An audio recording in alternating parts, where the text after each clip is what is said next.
Are you a victim of a narcissist gaslighting? They're just picking at you all the time, trying to make you feel like you are crazy.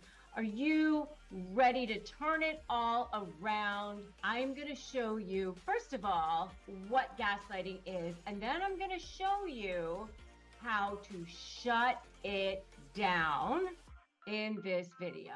Okay, now let's talk about how to shut down narcissists and how to shut down gaslighting. First of all, they're constantly trying to make you think like you're the one who's crazy, right? Let's talk about what gaslighting is in the first place. Gaslighting is a form of just trying to make you think like you're the one who's crazy. It's a way that narcissists use to get control over you. Why do they do it? Well, because they want to, first of all, make you feel devalued. And by the way, they didn't attach themselves to you. I say this so many times, but in case you're brand new here, in case you're brand new to me, brand new to my world, I think it's really, really worth repeating. Narcissists did not attach themselves to you because you have so little value. They attach themselves to you because you have so much value. They're not stupid.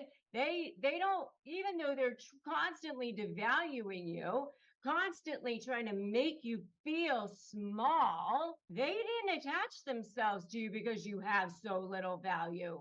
They attach themselves to you because you have so much value, because they want to be able to suck that value for themselves. It makes them feel more powerful to devalue something that has so much value. Doesn't that make sense? Think about it. If they're constantly devaluing something that has value, then that bolsters them. They feel better about themselves because they're pushing you down.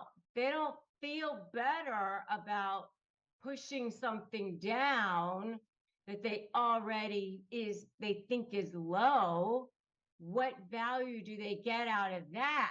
Think about it. That's why they devalue you. They devalue you because they get off on pushing somebody down that they already feel like is higher than them, or at least equal to them, because then they can like climb their way over and push down something that they already think has value. So think about that. So why do they gaslight? Gaslighting, for one thing, is a form of trying to make you think that you're crazy. They do this to gain control over you, to destabilize you, to make you think that you're crazy. I mean, that's one of the things, one of the reasons. Another reason that they do it, frankly, is to push attention away from themselves when you're trying to hold them to account for something. If you're trying to say to them, hey, I caught you doing something that you weren't supposed to be doing, or that you were supposed to be doing, I think these text messages look suspicious, then they'll say, oh, no, that's not what you're seeing. Or you were supposed to do this work and you didn't. Oh, it wasn't me. It was somebody else. Somebody else was supposed to do it. Or that's not what we agreed upon. We agreed on this. And so they do it also not just to make you think you're crazy, but also to project and deflect responsibility off of themselves. So there are a number of reasons that they gaslight, not just to make you think you're crazy, but also to project and deflect responsibility off of themselves, to devalue you, to destabilize you, to build up their own sense of self-esteem. So there's a number of reasons. And by the way, so that you can remember what the word gaslighting means, I'm going to tell you how it originated. The word gaslight actually came from it was a play originally in the 30s. It then was made into a movie called Gaslight. It was of the same name. And in that, the husband was trying to make the wife think that she was crazy. And so what he was doing was blowing out these gas lamps. And yeah, I think it was set in like the 1800s or something. And she would say, "Oh, wasn't that just lit?" And he would say, "No, no, it wasn't." And she would say, "Oh, I'm pretty sure that was just lit." And he would say, "No, no, it wasn't." And so, therefore trying to make her think that she was crazy, right? And I think, in the end, obviously it didn't work or something to that effect. I don't know. I've never actually seen it, but that's where the term originated. Okay, so that's how you can remember where the term came from. Now, coming back to you, when you are trying to have a conversation with this person and they're projecting, deflecting, lying, denying, whatever it is that they're doing, and they're belittling you, making you feel small, constantly victimizing you, constantly eroding at you, eroding at your self-esteem, eroding at your brain, death by 1,000 cuts, pick, pick, pick, pick, pick. And it can get at you, regardless of whether you are in a business relationship, a personal relationship, a work relationship. They're your boss, your coworker, your family member, whether it's your mother, your sister, your brother, whoever it is, your spouse. It eventually erodes away at you. It's abusive. It's psychological abuse, it's emotional abuse, it's spiritual abuse. It erodes away at your soul. You do start to question your mind. You do start to question your sanity because it's happening on a daily basis sometimes. And eventually you do start to go, did I say that? Is that how that went? And so, you do start to think, I need to start keeping notes. I need to start writing down, did I say that? So, you do need to start taking notes. You need to start a journal. You need to start documenting if you had a conversation with the person, confirming for sure. But in this particular episode, what I want to focus on specifically are phrases that you can use to hit back in a way that allow you to maintain your dignity and not necessarily have backlash, and start to gain respect, put boundaries in place, start to shift the dynamic, start to pivot, because you need to stop the conditioning. You need to start pivoting. You need to start walking forward, not backward, because that's the only way that you'll be able to start feeling your power, start feeling more in control, and start being able to separate yourself from this person and start being able to stop the whole crazy toxic situation and being able to finally break free, because your soul knows.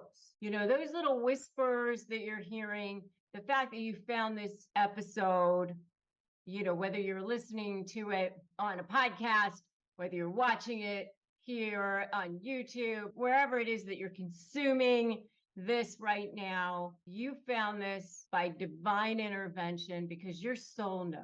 Your soul said, it's time. The whispers came knocking, and your soul said, it's not okay anymore. Your soul knows that it was born for more, that you were born for more, and it's waking up and realizing that it's time. What we're going to do now is I'm going to give you some phrases that you can start to use. to shut down that gaslighting. And here's how. So you can start to say things like, we remember things differently. When they start to say things like, we'd agreed that this is how it was going to be, remember? You're going to say, we remember things differently. And you don't need to say it in a tone. You don't need to say it loudly. You don't need to scream. You don't need to yell. Never put your emotion into it. You just say, we remember things differently. Number two, you can say, if you continue to speak to me this way, I will no longer be engaging. And then you can walk away if they continue to speak to you in a manner that has rage, that has anger, that's disrespectful. You don't need to be in a situation where you are going to continue to be disrespected. And if they scream, if they say, don't walk away from me, you're walking away, that's disrespectful, whatever it is, that's okay, because they are disrespecting you by screaming, by yelling, by disrespecting, by devaluing, by degrading, whatever it is. Just say, I'm no longer engaging, and walk away. That's number two. Number three, you can say, I hear you, and that wasn't my experience. It's sort of the same thing as we can agree to disagree. That old saying, we can agree to disagree. It's something along those lines. Or you just say, I hear you, and that wasn't my experience, or that isn't my experience, something to that effect. I do have a whole video, by the way, on words that destroy narcissists. It's actually not exactly what you might think. It's actually words that will very much permeate narcissists, but help you maintain your own self-respect. I highly recommend that you check out that video, Words That Destroy Narcissists. Next one, very similar to, if you speak to me this way, I'm not engaging. Just simply say, I'm walking away from this conversation. If it gets too heated, if it gets too demanding, if it gets too disrespectful, if it gets to a point where it really is nothing but lying, denying, projection, deflection, full on interrupting, rage, abuse, or certainly anything where you feel that your safety is of concern, absolutely walk away. Absolutely get out of that conversation. Next, say, I'm not interested in debating with you. Just say, I'm not interested in debating with you. I'm not interested in debating what happened with you. You can just say, I'm not going to have this particular conversation with you. We can talk about other things. You can just let them know, I'm not going to have this conversation with you. If they will continue with a particular position that is very clearly different than the one that you know to be true. In other words, let me just tell you this. If you saw it with your eyes or heard it with your ears, just know that it happened. Trust your senses. I want you to write that in the comments below right now. I trust myself. I trust myself. I want you to start feeling that. I trust myself. And start to feel like you're going to believe it. I trust myself. The next one is, you can start to delineate what you will speak about and what you will not speak about. You can say things like, I'll speak to you about A and B, but I'm not willing to speak to you about C. Or I'll speak to you about C, but I'm not willing to speak to you about A and B, or whatever it is. You just have to be clear about what you're going to be willing to speak about, because otherwise you just are going to get into this conversation that you just don't want to be in. In other words, you just want to make sure that you're making it clear to them you don't believe their lies anymore. And just don't go down the path. Don't allow them to lead you down the path. All right. So I'll speak to you about A and B, not willing to speak to you about C, or vice versa. So those are some ways that you can start to shut down gaslighting immediately. I know it's kind of crazy, but there's actually a way that narcissists use positivity to gaslight you. And I didn't know this either, but there's actually a toxic type of positivity that is sort of backhanded, and it makes you end up feeling bad about yourself. And it is a form of gaslighting, but it's very, very hidden.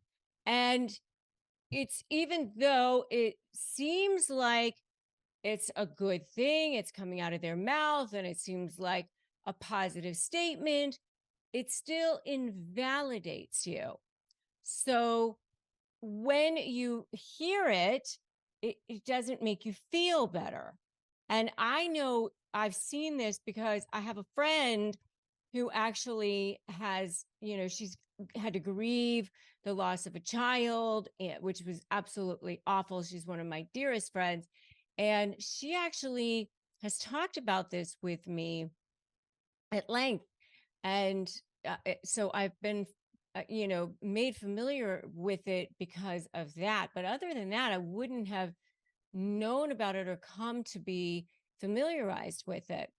So, hi, I'm Rebecca Zung, and I am a globally recognized narcissist, negotiation expert, high conflict communications expert, attorney, and the author of a best-selling book, Slay the Bully: How to Negotiate with a Narcissist and Win. And in my book, I talk about gaslighting.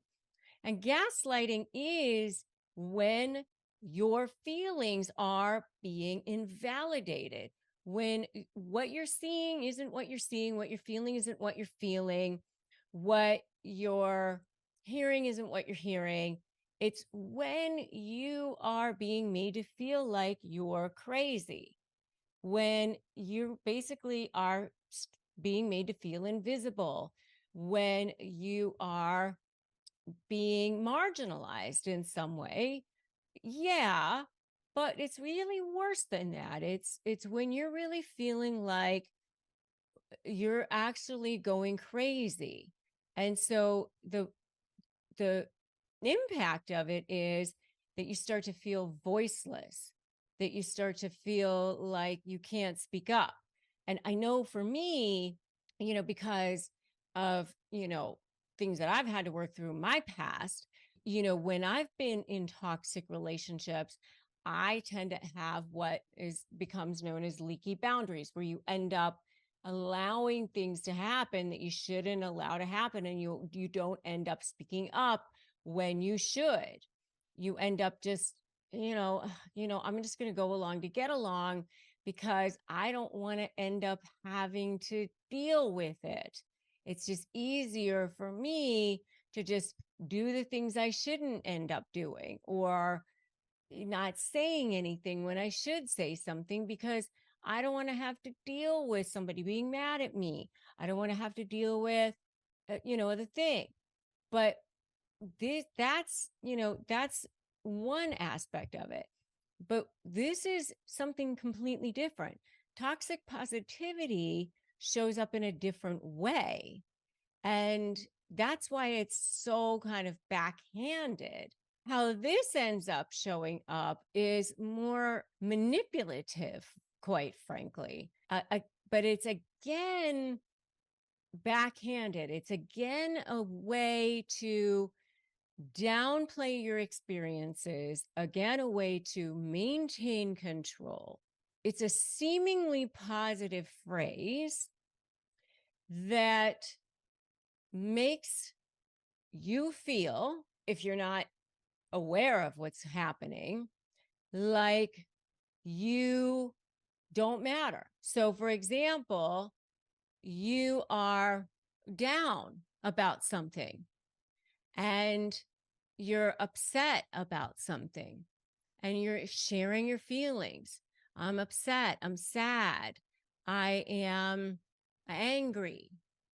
And you're, instead of sitting in that with you and saying, I can see that. I can see why you would be upset about that. And, and hey, you don't want somebody to sit in that with you forever, but you at least want to say, you want somebody who's going to be supportive and say, I can see, how that would be upsetting to you.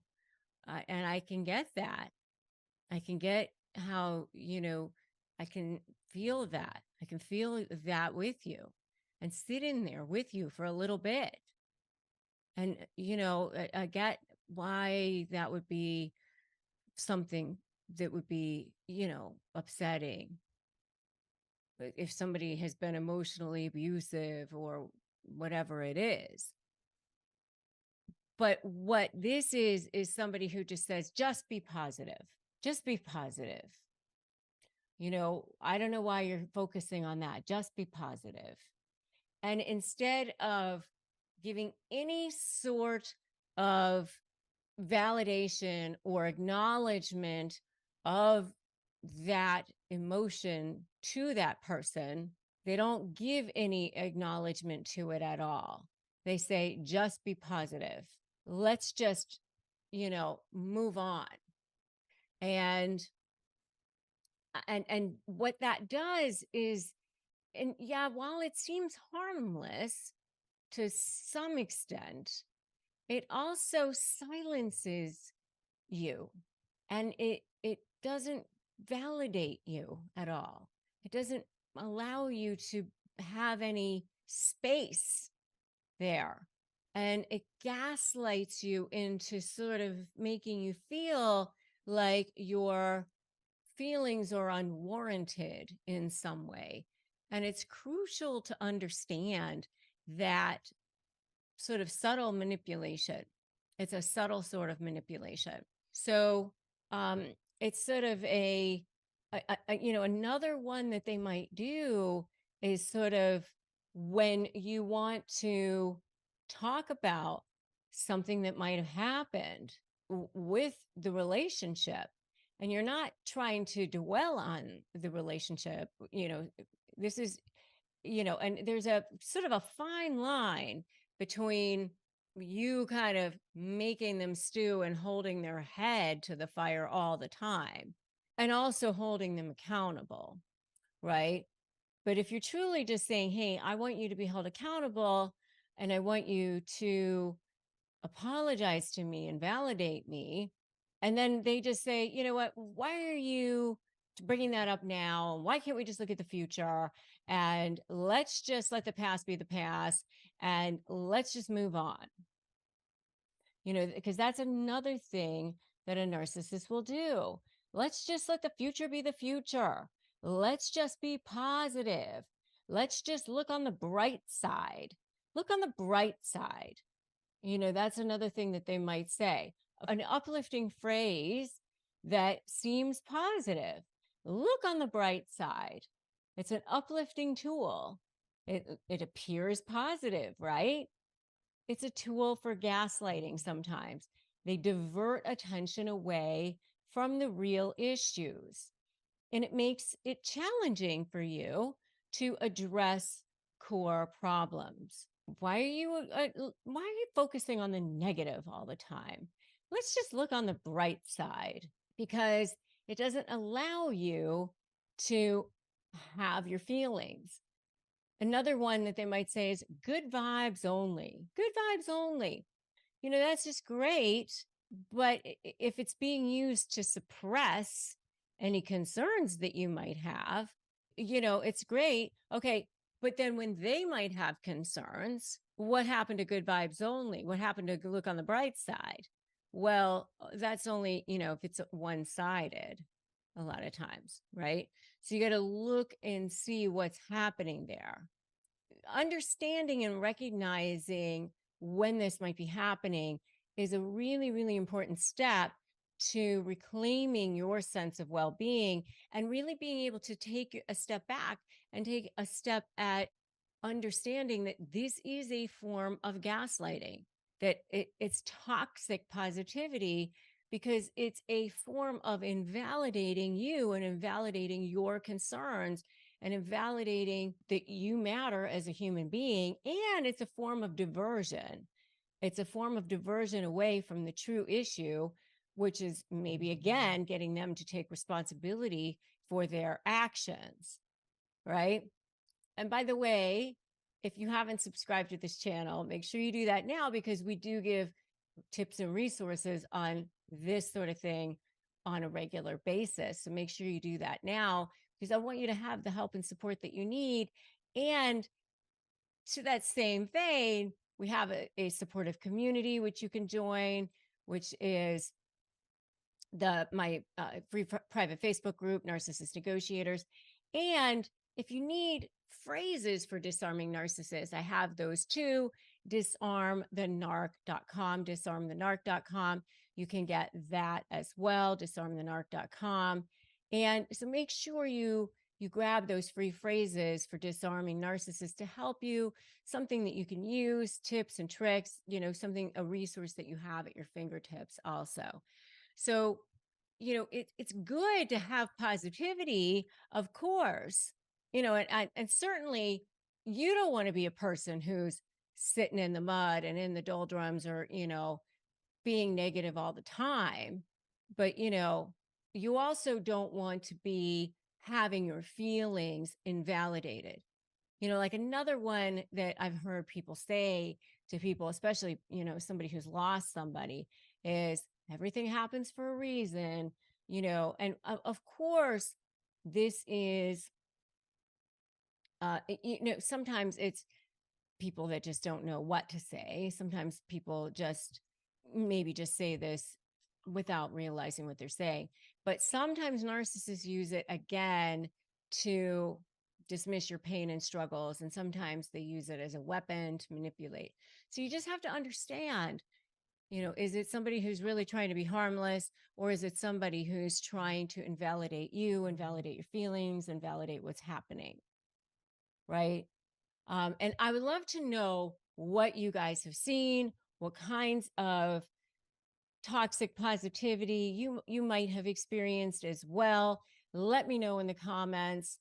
Just throw a comment below. Oh my God, I've seen it. And oh, I didn't even know that this existed, or I did. What kinds of other toxic positivity comments you guys have seen as well? Let me know in the comments. Let's get a conversation going about this. And, uh, you know, I want to know what your experiences have been. And by the way, if you have experienced this and you know others who have experienced this too, make sure you like this video, make sure you share it with others, share it with others in your community, because we want to make sure that we shut this down. We don't, this is something I didn't know that much about myself, and I want to stop this. I don't want this to keep perpetuating. That's why I have this channel. That's why I'm not stopping with what I'm doing. I know I'm one of the few lawyers who are out there who is doing this. That's why I wrote my book. That's why I have my SLAY programs. That's why I have my certification program. My certification program is certifying master high conflict coaches daily, all the time. We're graduating brand new coaches who are out there helping people. And so, if you're interested, you want to join us, you want to join the ranks, come join us, because we are actively out there helping.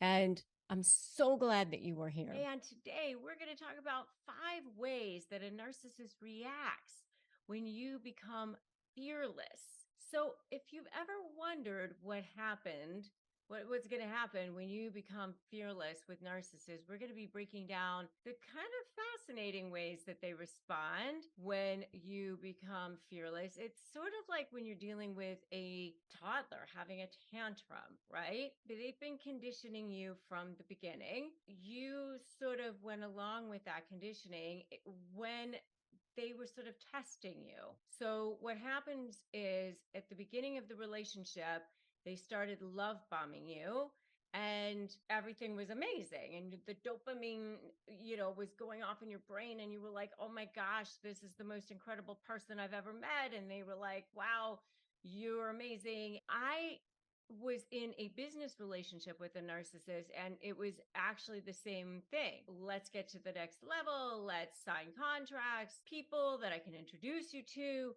and it was 50 emails a day and all of this flurry, and you think that it's going to be the most incredible relationship that you've ever been in, and so everything is wonderful at the beginning, and once they lock you in, that's when you start to see the tarnish. Everything kind of falls apart, the wheels start falling off the car at that point. And that's when you start to, as the empath, start to see, okay, there's stories or something is going on, and your boundaries start to get pushed because they had something going on in their family. So you start picking up the slack for things, and I will handle all of this for you. Or maybe their stories didn't add up on something, or maybe they swooped in at a time that you were extremely vulnerable and they're handling things for you. And now, you're wondering, where did they go? The way a narcissistic relationship starts is always either they're the hero or the victim.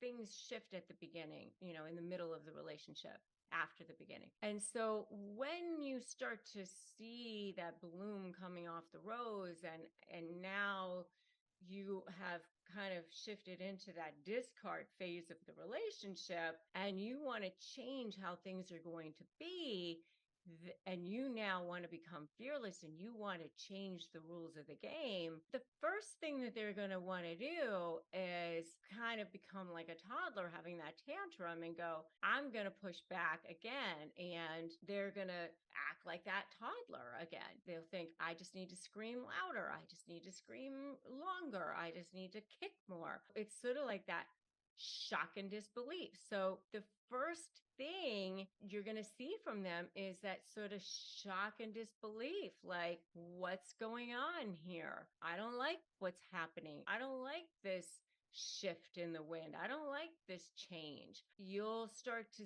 see them have some sort of love bombing again. They might try to get things back the way they were. I like things the way they were. So either they will go back to the future faking that always worked in the past. They'll kind of go back to the control tactics that worked before, sort of like a stun gun to them. They're not going to be quite certain about what to do at that beginning stage. So that's number one. The second thing that's going to happen is, okay, now I'm no longer stunned. So let me intensify the manipulation. The second thing that's going to happen is intensified manipulation. So let me double down on whatever it is that I was doing before. Double down on control, double down on manipulation tactics. If they were controlling you before through text messages, controlling you before through fear tactics, controlling you before through intimidation, through gaslighting, through how it was that they were treating you before, whatever it was that they were doing before to keep control of you, you will see more of that.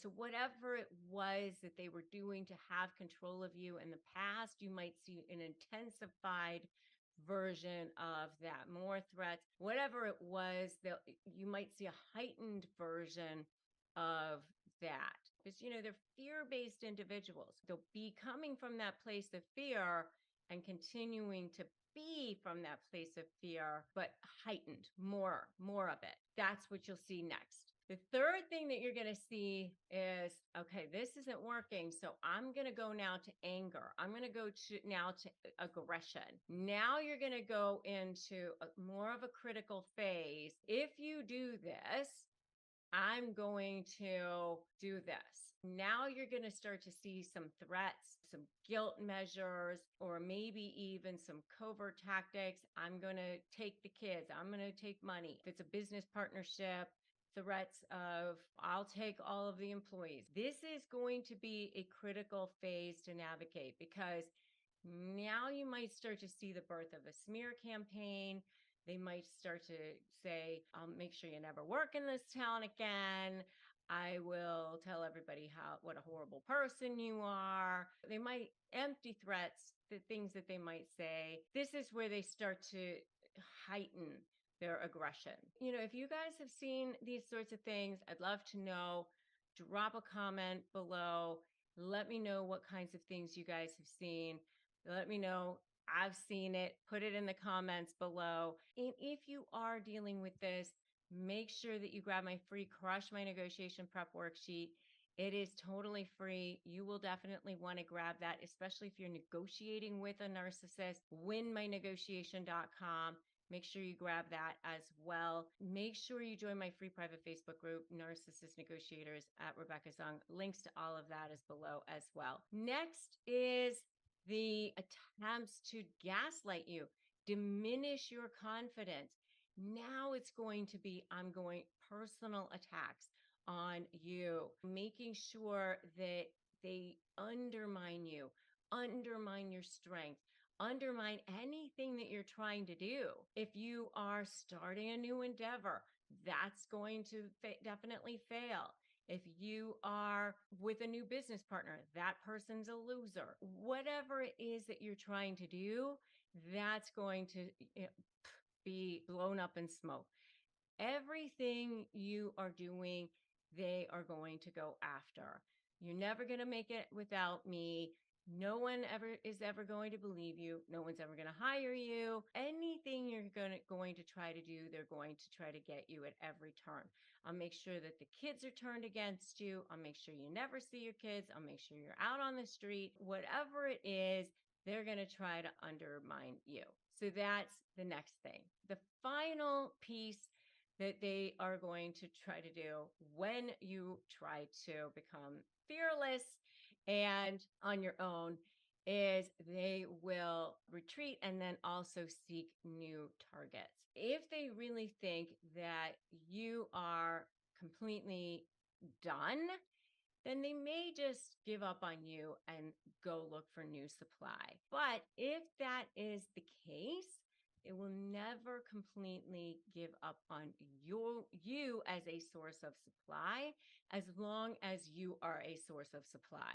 And what I mean by that is people think that narcissists just want to win. And the reason why you cannot finish negotiating with them is because diamond level supply, which is what I call diamond level supply, which is how they look to the world, their image is just, which is winning. That's just one piece of the equation. The other piece of the equation is manipulating you, seeing you squirm, jerking you around. That is what I call co-level supply. And as long as they are getting that, they will never let you go. And so what you have to do is figure out what source of supply is more important for them to keep than the supply that they get from jerking you around, and then threaten that source of supply. And that is my slay method. And that is how you will be done with this thing. Otherwise, they will continue to move goalposts. Always, always, always. And that's why you can never be done. And this is whether you're negotiating with them in a formal setting or just in your family. I have heard these gaslighting phrases that I'm going to share with you. The reason why I want you to hear them is because I want you to be able to recognize them so you can actually step back as almost like a third party observer and go, okay, I see what's going on here, and actually start to be able to not take these things personally. That way, when you go to negotiate with them, you're actually in a much stronger position. It will help you to heal.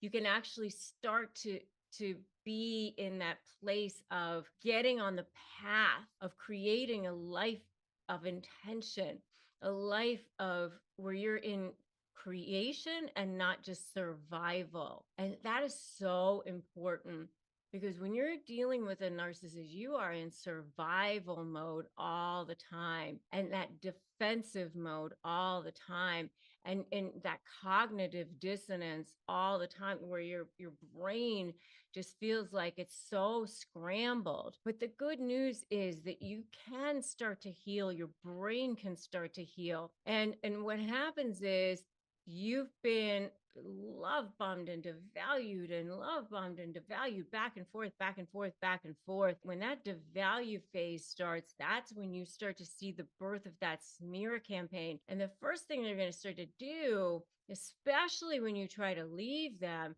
is they're going to start to try to suck you back in, try to pull you back in, because they don't want to see that supply going out the door. And so they're going to try to guilt trip you. They're going to get meaner. They're going to get all of those things right away, even if they have been the worst to you. And you're thinking, well, you kind of hate me, right? Because they sort of act like that. You've been thinking, you don't even like me. They've been treating you that way the whole time. I mean, you almost feel like it's going to be a relief to them to be gone, but they still have been getting supply from you in some way. They still want you there. So they're going to try to suck you back in. You've got to resist that, because that's your soul talking to you. Your soul is saying, I got to get out of this thing. So I'm going to tell you right now, you've got to resist those guilt trips and all the things that they're going to try to do to suck you back into that web of toxicity, because your freedom and your health needs that in order to get whole again. I've been where you are. And as long as you're still in that web of toxicity, you cannot heal. You got to start turning it around. And it doesn't happen overnight. Don't beat yourself up for any kind of decisions that you made when you were in that survival mode. Don't feel guilty. Don't allow them to put that on you. So step 1, don't run. Step 2, make a U-turn. Step 3, break free. That's what I say. It doesn't happen overnight. So one of the things they say, I'm going to just go into these 6 phrases now, is I'm the honest one. And everyone knows it. No one's going to believe you because you're the liar, right? So they try to make it seem like everyone's going to believe their lies. And that's the first thing that you're going to now start to worry about, is that everyone's going to believe their lies and no one's going to believe you.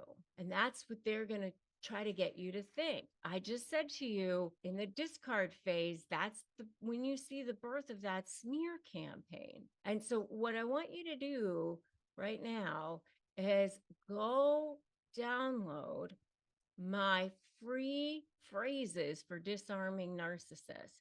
And you can get that at disarmthenarc.com. Disarmthenarc.com. Free phrases for disarming narcissists. It will help you so much when you're dealing with this kind of craziness, because they're going to say, I'm the one that's honest. No one's going to believe you. Basically, everyone's going to believe my lies. You've just got to have something to say back, some kind of way to arm yourself. And that's what I want you to have. All right? Don't believe that craziness. Just close your ears, close your eyes, pretend like you've got a little bubble around you, because that's not true. So that's number 1. Number 2 is, you made me like this. I was never like this. You did this to me. I don't like all this craziness. I don't like to live this life of drama. You made me crazy. You made me like this. All this happens because of you. If it weren't for you, I'd be calm. When things go flying off and you guys end up having big fights and all that sort of thing, they blame it on you. Again, that's so not true. And most of the time, they're the ones that pick the fights, right? I mean, you're like nice, normal, calm, living your life, and then they go and they pick fights and they do things, and then they turn around and they blame it on you. Be like Teflon, like Teflon Tony or Teflon Tennille or whatever, Come up with a name for yourself. That's you. Water off a duck's back. How like water, like just kind of like rolls off a duck's back. That's you. That's number 2. Number 3, I never did any of those things. So when you try to bring up that they were abusive to you, that they cheated on you, they were mean to you, all the things that they might have done to you, how horrible they might have been to you, never happened. They'll just flat out deny it. Complete gaslighting. You're a liar. Actually, you were the one. You were abusive to me. You cheated, even if you didn't. They'll say that you emotionally cheated or something. They will literally gaslight you into believing that you were the one who did all of those things. I'm going to tell you right now, give up, forget about. Always say like the F's, forget about getting narcissists to acknowledge you. Forget about getting them to admit their sins. It's not going to happen. And in fact, it gets worse when you try to get them to do those things. So they're not going to say that they did those things. And in fact, they're going to now start accusing you of it. So don't say you cheated on me or you abused me or all of those things. They get more and more agitated. They have a deep sense of shame. Narcissists feel more shame and more self-hatred inside than anyone else. And so if you try to bring those things up, it really, really does trigger that narcissistic injury. That limbic system takes over in their brain, and that narcissistic injury comes flying out, and that survival mechanism takes over, and it takes over right at you. It's like a caged animal almost. They just want to come right after you. It's really a very, very strong defense mechanism. And so they'll just come right after you. It's a survival mechanism. You don't want to force that. It doesn't help you. And it certainly won't help you when it comes time to negotiating down the road. The next one is, especially during this discard phase, especially when they know after they've tried love bombing you and hoovering you and they've tried all the things, come on, I'll take you back. Let's try. The guilt trips, they've gotten meaner, they've tried all of the things and none of it worked. When they realize it's actually over and you're actually leaving, then they're going to start to realize, okay, you're the enemy. Because with the narcissist, you're either for them or against them. And if you're against them, then you become public enemy number one. Things with narcissists are very black and white, very black and white. It's called splitting.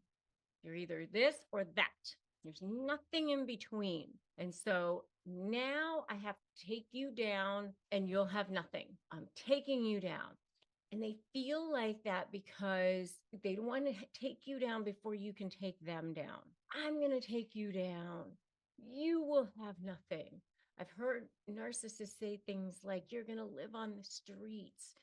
You'll have no pennies to your name. I mean, they will say things like that. I'll make sure I take all the money. You'll have nothing. If you know anything about marital law or whatever, it's just a bunch of crap. You've got to close your ears. You've got to close your eyes. You don't panic when they say those things. They say these things to scare you, to threaten you, to make you feel hurt, and to control you because they're hurt.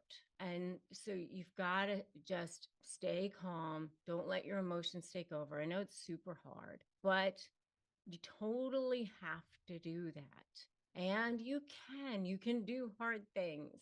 Such a great mantra, Glennon Doyle. I can do hard things. So I want you to put that in the comments right now. I can do hard things. And once you get through doing hard things, you become such a stronger person.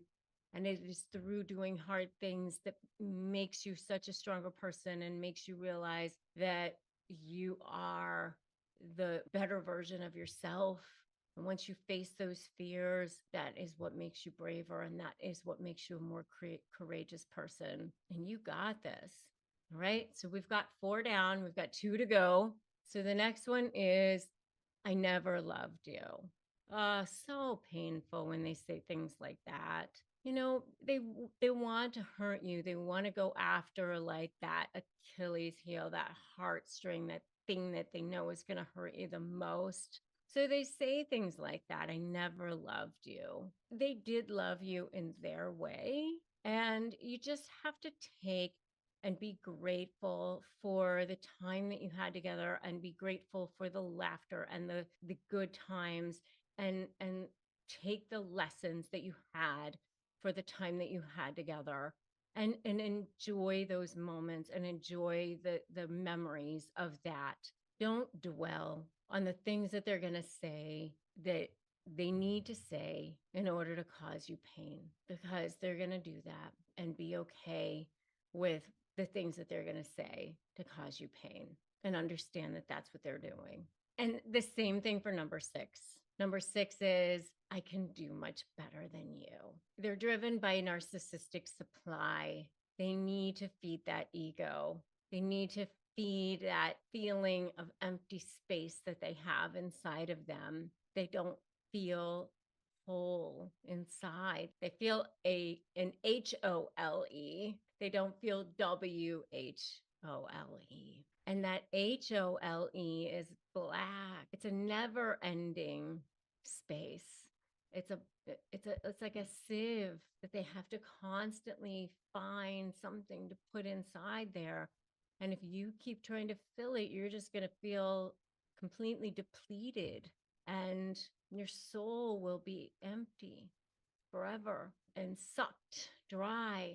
So you just have to look at them and feel compassion, and send them love and light from afar, and understand that that is what's going on. Today we are tackling a phrase that I bet you didn't know is gaslighting. It seems like a common phrase, and sometimes it seems pretty innocuous. It's one of those phrases that kind of sneaks up on you. I know even for me, sometimes you think, that didn't feel very good. And you don't even sometimes realize what's happening when you're being gaslit. And that's why we're here educating you every single day on this. So what is gaslighting? Gaslighting is when the narcissist is trying to destabilize you. They're trying to make you doubt your own reality by manipulating you. It's a tactic to manipulate you, sometimes unintentionally. I guess if just manipulation is just a way of life for them, saying things or doing things or acting in ways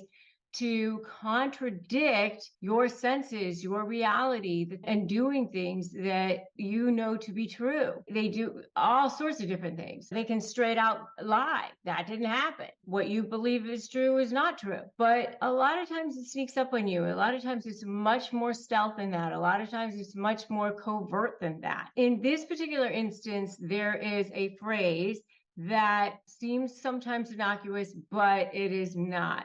And that is, the phrase is, you're misunderstanding me. What I'm trying to say to you is, you're misunderstanding me. And a lot of times you're not misunderstanding at all. Maybe you are confused sometimes, but a lot of times you're not confused at all. But they try to make it seem like you're confused. You're negotiating a particular contract, and they're sharing their side of what they want, what their particular side is of the facts. And you're sharing what your particular side is of the facts and how they want it to go. You might be talking about a trend in what's happening in social media or something like that. And they're trying to explain to you what the current trends are. You've done your research and they're doing their research. They'll say, you're exaggerating or something. And then they start to say, no, here is the data.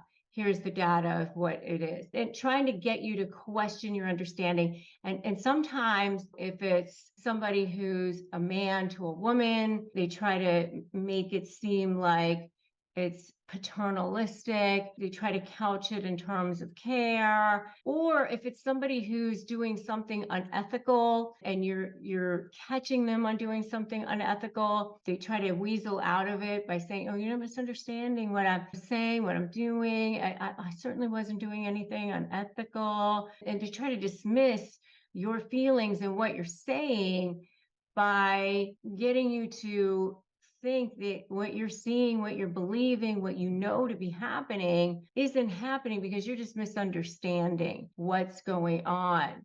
And it's a tool to dismiss you, dismiss your sight, dismiss your vision, dismiss your hearing, mute your voice, and get you to be manipulated. And if you guys have seen this, I want you to put I've seen it in the comments below. Just put I've seen it. And it can be extremely unsettling because a lot of times you end up feeling like, okay, maybe I did misunderstand. Maybe I did mishear it. And you end up being persuaded because a lot of times if they say it with such confidence and such power and they can be extremely persuasive in their delivery, and you think, oh, well, I don't know, maybe I did misunderstand them, maybe I did jump to conclusions or something, that feeling in your gut that never quite goes away. And this isn't a professional situation or a personal situation, so it does always sort of stick in your mind as to whether or not you actually did exaggerate or you did misunderstand or you didn't quite see that the right way or the wrong way. It does always sort of make you doubt whether or not you believe that person. As human beings, we kind of want to see the good in people, and we always try to look to see if maybe there was something else that made up for it, or there was something else that we weren't seeing, and there's a lot of other good things about that person, and so we end up moving on, and a lot of times we just dismiss it and we leave it to one side, and we go on with that person in relationship, whether it's professional or personal, because we want to continue to be in relationship with that person for whatever reason. This is a common phrase that is gaslighting. If you are dealing with a narcissist and it's eating you alive inside and you're feeling like you need extra support, make sure you join my free private Facebook group, Narcissist Negotiators with Rebecca Zung. And if you want phrases for disarming narcissists, grab them. I have a whole list of phrases that you can use at disarmthenarc.com, disarmthenarc.com, phrases for disarming narcissists. Make sure you get those. And also, if you need additional support and you need access to therapy, I have a sponsor on this channel, which is BetterHelp, and you can get that access to help at betterhelp.com/Rebecca Zung. It is a sponsor for us, which means we receive commissions on that. If you use it, it does not cost you any extra. We just want you to have access to help and support that you can trust. Remember that gaslighting is a manipulation tool. That's what it is. It's meant for that. And the purpose of videos like this is to help you get access to information, to knowledge, to know like, hey, bet you didn't know that this phrase was gaslighting, right? And now you know. There's so many other tools out there for you. And that's, what my Slay program is all about, which is, Slay Your Negotiation with a Narcissist, which has helped many thousands of people get access to a negotiation tool that helps you win. Free content like this here on YouTube. I have this in my podcast and my book. Just remember that your feelings are valid, your experiences are real. Be cautious of phrases and responses that belittle you, invalidate you, and invalidate those around you, and ensure that your words empower you rather than diminish, right? Don't allow anybody to diminish you, diminish your light. So if this video was eye-opening for you and you think others can benefit from being in the know, make sure you like it, make sure you share it out. So you've also dealt with some difficult people, some narcissistic people in work situations that have been pretty traumatic for you. Yes. So, and I think some of our listeners can definitely identify with that. You want to talk about that a little bit? Yeah. I mean, we dealt with, we've had a lot of different people now work at Think Media. We've learned different things along the way. And I think actually I learned from you the term covert narcissist. I had heard the term narcissist, but I probably had never had a conversation about it. I wouldn't know how to define it. And so I kind of learned that if you don't really know what you're looking for, it's a little bit harder to spot. I also think that probably one of the most challenging things for me to work through growing my business was generally I lean towards being passive. My biological father was is kind of naturally passive, very charismatic, kind, very always like kind of socially wants to be liked. I know that's also like I want to be liked. So one of the struggles over the years was like shying away from difficult conversations, crucial conversations in general. And so one of the things we learned at our company is we have had, people come and work here, and I've had to learn to address difficult situations and have crucial conversations. And so that was a big piece. I think then the other piece was what was your work. In fact, I stumbled over an Instagram of you talking about narcissists, and I started being like, wow. And it was almost like whether wool was pulled over my eyes, and I feel somewhat complicit because maybe I allowed it. But even I started seeing like sometimes that's sort of part of the magic that kind of surrounds them, is you sort of get tricked, you gaslighting or whatever, you kind of like, is it me? Like, it's probably my fault. Like, I don't know. Like, and so it was a really bumpy season. And as we were kind of figuring things out, and what it equipped me in, I'm happy to, talk about whatever else you want, and we could go deeper. But one of the flip side is, again, you have, even my wife and I are running this company, small town kid, college dropout, and dealing with different personalities, team scaling, learning how these are like some of the skill sets. Even, by the way, the hiring process, because sort of like as teams are growing early on in a business, it's like, are you alive and willing? All right, you're hired. Like it's that's like your system, and thus you're not as seasoned, nor do you have as many tools. And then even learning and continuing to study things like culture.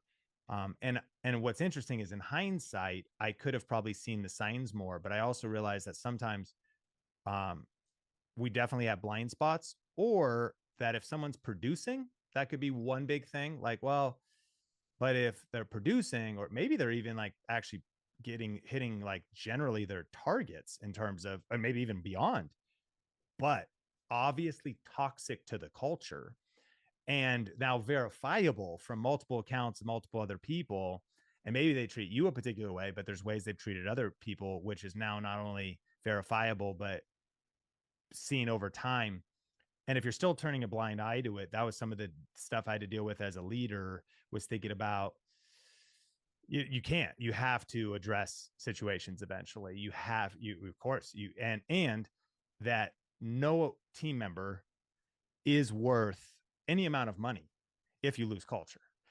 They're not worth, no, but it doesn't matter how good or how skilled they are. This is where I am now, is that the right behaviors, health, organizational health trumps everything. Our team directors now, we just read The Advantage this year by Patrick Lencioni. Subtitle is Organizational Health Trumps Everything. And going through being able to have crucial radical transparency on the leadership team, being able to call each other out. One of the ways we kind of learned is that people who are uncall outable, or get offended or fluff up if they get called out on issues or whatever, get mean or get just different, it happens once, maybe I'll start as a bad day. If it's a pattern, like you got to go. And so we have now, ultimately, I try to stay grateful at all times, always. And I also want to take ownership for all of my mistakes, because there's consequences to me abdicating leadership at any point on the journey too, or being passive. That's a failure in my role. I have to be active, assertive, and make the decisions and the hard conversations and address things quick. But my gratitude is, it's all learning, and it's made me better for the next time, and given me more of a lens of what to look for. As we've been defining our culture and our core values at our company, one of the most helpful things to define our core values was awareness of seeing what we didn't like. I've actually said we almost didn't know how to define it, because, well, the three of us work good together. Like early days, you have like an early team, like it just works. Like we don't have core values. There's no core values written down. We're just working. But then when you introduce, I think it's like when you introduce poison, then it acts, oh, now we're experiencing poison. Like we actually are experiencing it. It's easier to define, it's easier to see. It's maybe, what do you want in your culture would be one list to write down. What do you want your family to be like? What are your family's core values? What are the non-negotiables? What are, at Thanksgiving, what's acceptable in my house? As soon as we had our own house, I used to be passive, let my parents, whatever, in-laws, they say and do whatever. Now I realize I'm the man of the house. Oh, you're going to talk to my wife that way? That's cool. I don't care who you are. This is our family. We're a whole new unit. That's unacceptable. You could either stop that right now, or we did, we're totally fine without you, because right behavior, health is the standard here. I don't need to control what you do in your own home. I'm not even necessarily judging you, but that's not going to fly here. And so growing to set strong boundaries, to define what health looks like, and then to enforce that. And then fast forward, I also hope that our hiring is a little bit better. We use tools like predictive index, and some different personality assessments. And we try to use a combination of them all, try to have a hire of a couple different people, talk to them, and I eventually talk to them. And then we're aware that you never really know until you know. I'm sure many people listening to this are like, yeah, they seem good on the dates for a while. You definitely need a few dates. You definitely need a few weeks, a few months, who knows how long before people's true colors can kind of come up, in a variety of situations and pressure to expose different issues that people can have. And so I'm not expecting us to bat 100, but we've gotten better. And we've gotten better from learning from different personality types and different challenges that we've had over the years. Um, and it's helped us get crystal clear on how important organizational health is for us. And I think culture trumps everything. Culture eats vision for lunch. Doesn't matter how good your vision is, doesn't matter how good your talent is, culture will kill the whole thing if culture is toxic. And this is really going to be an inflammatory topic, because this means that you are in the discard phase. This means that either you have said it's time, or the narcissist has said that it's time. Because when it is danger time, that means that you're no longer in the love bomb phase. You're no longer even probably in that first stage of devaluation, which is where you go right after the love bomb phase. That means that you're really in that push-pull phase. You're really in that phase of where that narcissist is feeling threatened. So I want to tell you, from my perspective as an attorney who has been in the trenches with all types of narcissists for a long time, that it is really, really crucial to safeguard your well-being. And if you think that you are in danger, make sure that you do whatever you need to do to protect yourself.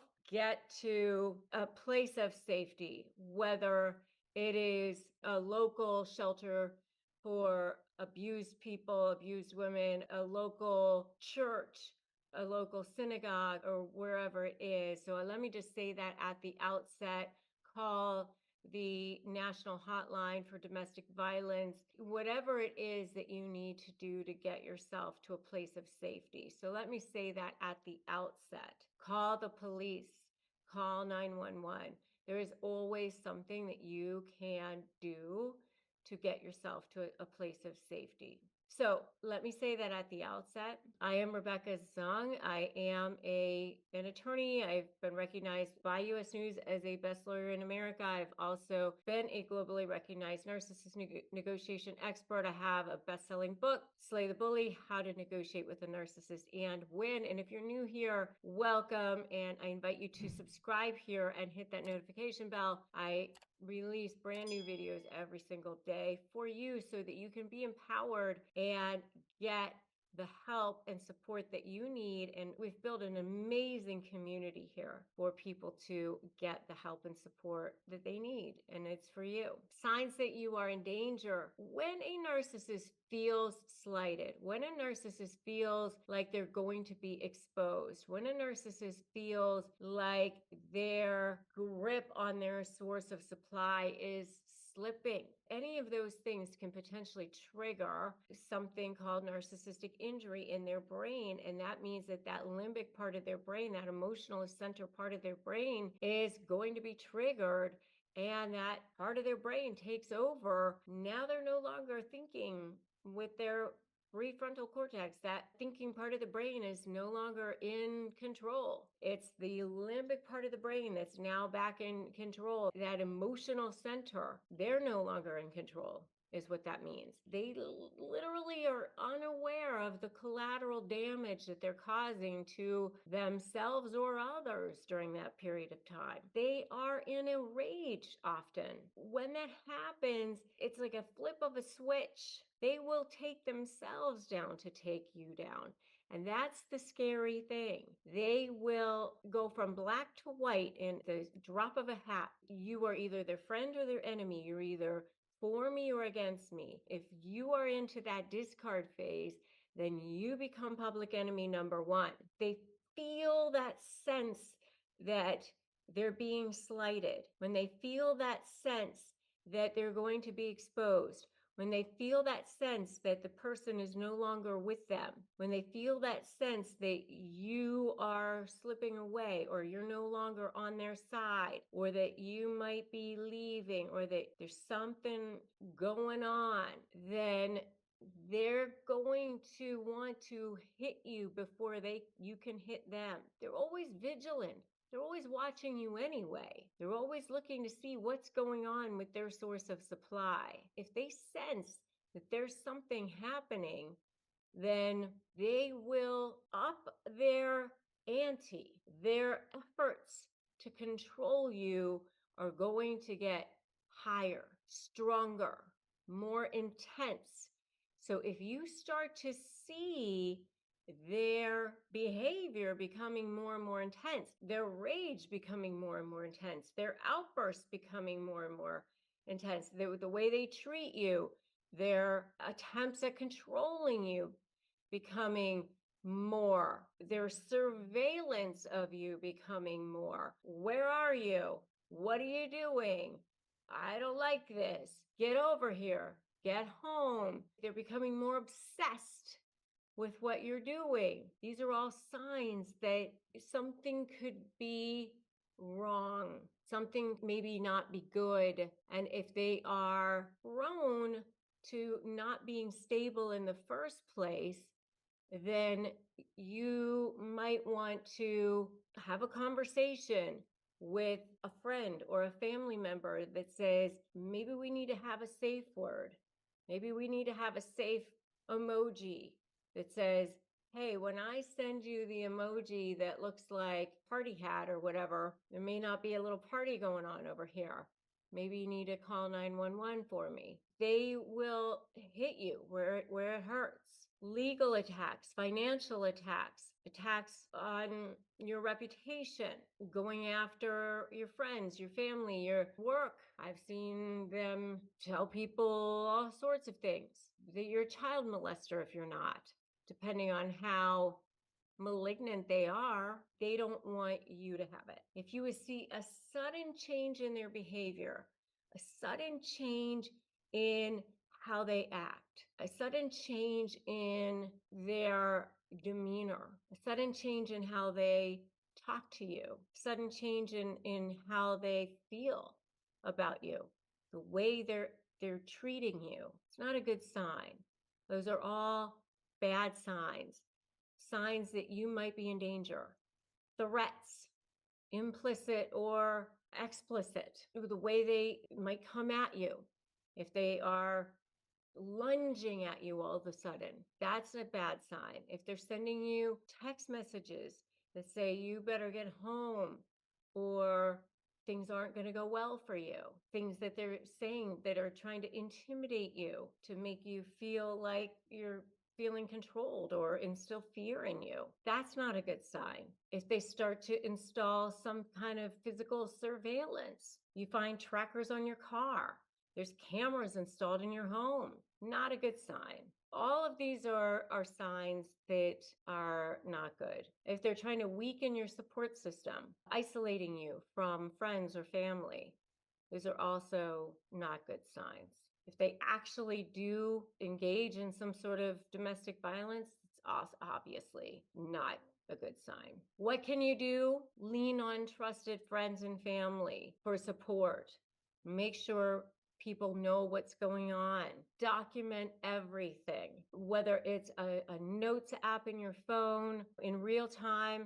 You are keeping track in a journal, making sure you text, email, whatever you need to do. Photographs, witnesses. Don't go places alone. Set firm and clear boundaries with the narcissist. Always demand a level of respect. Put that invisible shield down around you. If this is resonating for you so far, give me a yes, it is in the comments so far. If it's appropriate for you to start interviewing attorneys, then go ahead and start doing that. If that's the type of situation that you're in and that's something that you need to do, then go ahead and do that. Gathering financials, gathering a stash of cash if you need to. Those are all things that you might need to think about depending on your situation. Self-care is so important also. Taking care of yourself, taking time to breathe, educating yourself, getting knowledge, doing things like this, watching videos, right? Talking to the right people, getting information.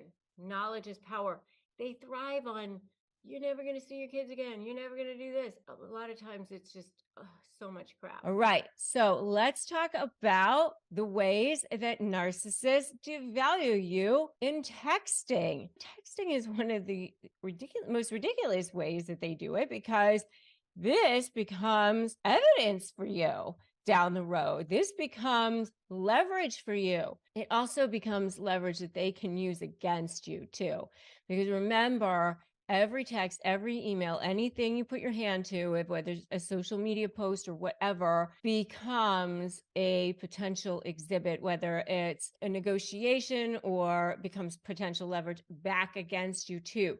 So you want to make sure that you're always keeping your emotions in check as much as you possibly can. They're constantly trying to look for ways to use things against you as well. So remember to be careful. If you want ways for phrases for disarming narcissists, I have a really, really powerful tool for you. It's a free tool. It's phrases for disarming narcissists, and you can get it at disarmthenarc.com. Just go to disarmthenarc.com and grab those phrases. Okay. So 10 ways the narcissists devalue you in text messages. Well, the first one is that they deliberately send you a baiting text message to bait you, and then they immediately ghost you. They know that you're going to be like on edge. They know that you're going to write back right away, but then they don't write back right away. So, here's the thing that'll happen. They'll accuse you of something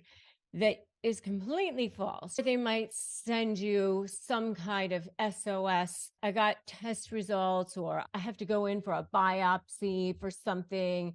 I might have cancer. And all of a sudden you're writing back, nothing. They'll completely ghost you. So they're baiting you into something, and then they don't respond at all. If they're trying to, suck you back in to talking to them again, if they haven't spoken to you or you haven't spoken to them in a while, it's just sometimes called hoovering, like where they're sucking you back in like a vacuum. You're frantically trying to get a hold of them. You're so worried about them, and they want you to worry, and they want to see that you're still caring about them. They want to see that there's still something there. So that's the first one. Bait you and then ghost you. Number 2 is just deliberately ignore you completely. They don't bait you first. They just deliberately ignore you. A lot of times you will see this when you've gone through the love bombing phase, and now they're conditioning you. This is a conditioning where they want you to now want them, need them, become attached to them. It's all part of this sick sort of game that they play, where they love to play games with your emotions. They want to see that you are worried or attached, or how badly do you want to talk to them, that sort of thing. Like, they can't just be a normal person and respond, because they enjoy that process of manipulating you. Your emotions are a game to them. So that's number 2. Number 3 is they'll deliberately start fighting words with you in a text message when they know it's a big day for you, but they'll make it your fault in some way. You didn't do this, you left in a huff this morning, and then you're over there trying to like assuage their ego and make nice with them while you're also trying to be emotionally stable and whatever, dealing with your big day and whatever it is that you've got going on. And they're literally over there like, that's it, we're done. If it's a business situation, they do the same thing. They know it's your big day. They know it's something that's going to happen with you. And then they make sure that they sabotage that for you in a text message. So that's number 3, deliberately starting a fight when they know it's a big day for you. Number 4 is deliberately trying to make you jealous or deliberately trying to triangulate with you. This is something that you often see with business partnerships or even, romantic relationships as well, where they try to make it seem like they have a better relationship with somebody. They're constantly trying to make you want them more. They think that by doing that you're going to want them more. And I know for me, it makes me feel like I want to repel them more. But for them, they think it makes them appear more like you're going to want them more or something. Somehow you're going to be jealous, that you're going to be so nervous to lose them or something. But that's what they do. They deliberately try to make you jealous through text messages. Oh, I just spoke to so-and-so, or I just got off the phone with so-and-so. They really are, love me. They're really into me, or they really like me. It's a subtle devalue. It's a subtle way of letting you know that you're lesser. You're lesser than them. It's just a put down. It's a subtle way of letting you know that you're not as good. Number 5 is they deliberately ignore your boundaries. You've set boundaries. You've let them know. This is especially in any kind of a business partnership, or maybe it's during the discard phase where you've kind of said, I don't want to be in this relationship anymore, or you need to respect who I am or what my boundaries are, or whatever it is. And they just say, you know what, whatever. I'm going to just do whatever I want, and I'm going to just speak to you however I want. I'm going to talk to you when I want. Let's say you've said, please don't contact me on weekends. And there they are texting you on weekends. So it's a total way of devaluing you in texts. And what can you do about it? What can you do about any of these things? You can literally subtly just continue to say, this is not okay. These are things that are, deal breakers for me. And you can start to say, you can't speak to me in text anymore. Email is one thing. First of all, I always say have one form of communication, and it should never be text, and it should never be in person. It should always be in email, because email is the least likely to be manipulated. It has a time and date stamp. It's so much better for using in trial exhibits if you end up needing that. Texts are not necessarily going to be good trial exhibits down the road. Sometimes there's an exception, but for the most part, you need the entire conversation. So just let them know we're done with this mode of communication. And I have a lot more, by the way, in my new book, Slay the Bully: How to Negotiate with a Narcissist and Win, which you can pre-order right now at slaythebully.com. And if you go there and pre-order it now, you can get the entire manuscript ahead of time, and you get tons and tons of bonuses for free as well. So I would go there, slaythebully.com, and pre-order it now. And the next one is they completely deliberately ignore your needs. You're trying to explain to them what you need from the relationship, what is hurting you, what your feelings are, what's going on with you. They don't care. They will continue to plow through. They will continue to hurt you. They will continue to deliberately ignore your needs. That is not even a subtle way of devaluing you in texting. That is just a flat out over way of devaluing you in texting. All of this leaves you with a form of what we call complex post-traumatic stress disorder. And complex post-traumatic stress disorder, by the way, is actually far worse and far more difficult to get over than regular post-traumatic stress disorder, because, and not to devalue PTSD at all, but PTSD is actually something that happens from one event, such as, a war or a car accident or something like that. Complex post-traumatic stress disorder happens over time with a series of events. And, what can happen over time is that it takes its toll on the body. And so you can, it can be with leaky gut, or you can end up with issues such as high cortisol or kidney disease or diabetes or autoimmune issues, things like that. Your hair falls out. I mean, honestly, the impact on your health long-term is so far reaching. That's why you have a hard time thinking straight. You have a hard time with, with brain fog, cognitive dissonance, which leads me honestly to number 7, which is, when they are deliberately hot and cold, which is something else they do in text messages. Hot, cold, hot, cold, hot, cold. I love you. I hate you. I love you. I hate you. I love you. I hate you. That is what causes something called trauma bonding. And that trauma bonding is what causes it's so difficult to leave. It's so difficult to leave because something that happens in the brain, because you get that dopamine hit and it becomes actually a physical addiction in the brain. It becomes extremely, extremely addictive and difficult. So when somebody is just even and just normal, you don't have those swings, you don't have those highs and lows. And that's what causes such a physical impact on the body, which is why it's so important that you're getting education like this, that you're getting the help and support that you need with channels like mine and other free resources like this, which, by the way, if you don't have access to a support group, go to Narcissist Negotiators with Rebecca Zung on Facebook, which is a huge support group that I have,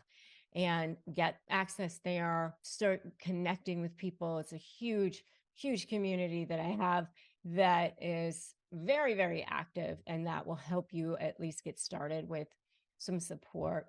Okay. Number 8 is that they will send texts that were allegedly meant for somebody else, and this is something that you see again in the Hoover phase, like, oh, hey, got my test results or something. Oh, oops, sorry, wasn't meant for you.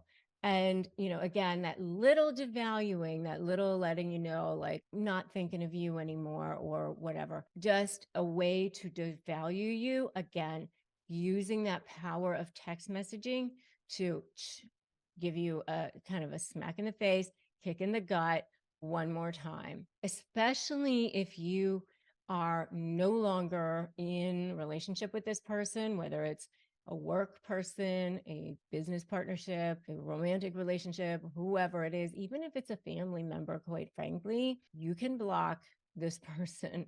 You do not have to be in relationship with anybody. I mean, seriously, if they're causing you toxicity, if they're causing you harm, you do not have to be in relationship with this person.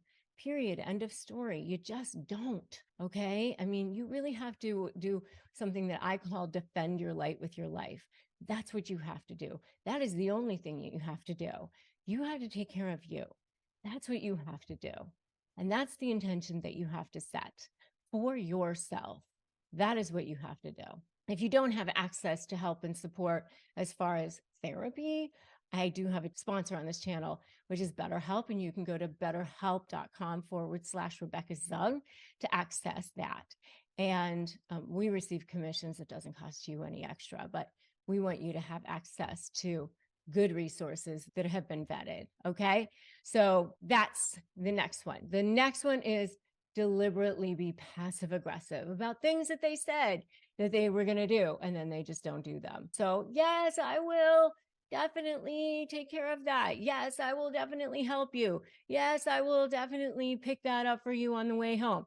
I'm all in, and then they just forget about it. Such a huge way of devaluing you. And they have no plans on doing anything for you. They have no plans on helping you. Or, yeah, I can do that. I don't think it's too far out of my way. I was going to, come right home or whatever. I was going to, but yeah, it's not too bad out of my way. Like they're just sort of like passive aggressive about helping you with anything and just sort of subtly devaluing you. But then, oh yeah, I see. I said I was going to do it. There's always that plausible deniability with people who are passive aggressive. Like I said I was doing it. Look, if you look at the text, I said I was doing it. I had every intention. What are you talking about? So it looks like they were doing it, but then they don't actually even end up doing it. Or if they do, they can get the credit for doing it, even though that they did it like kicking and screaming and it didn't want to. And so there's like that little subtle devalue. And by the way, I know you guys have seen these things so far. And I'd love to know which ones you've seen. Tell me in the comments which ones you've seen and give me an amen if you've seen any of these in the comments so far. Number 10, can you guess what it is? Number 10 is definitely gaslighting. Gaslighting is anything where they're like completely just questioning your reality. So what you've seen, what you've heard, what your reality is. And they'll just basically just say, that's not what it is. So you're texting them and telling them that you saw them with another woman or another guy. And they'll be like, nope, that's not what you saw. And they'll literally flat out lie.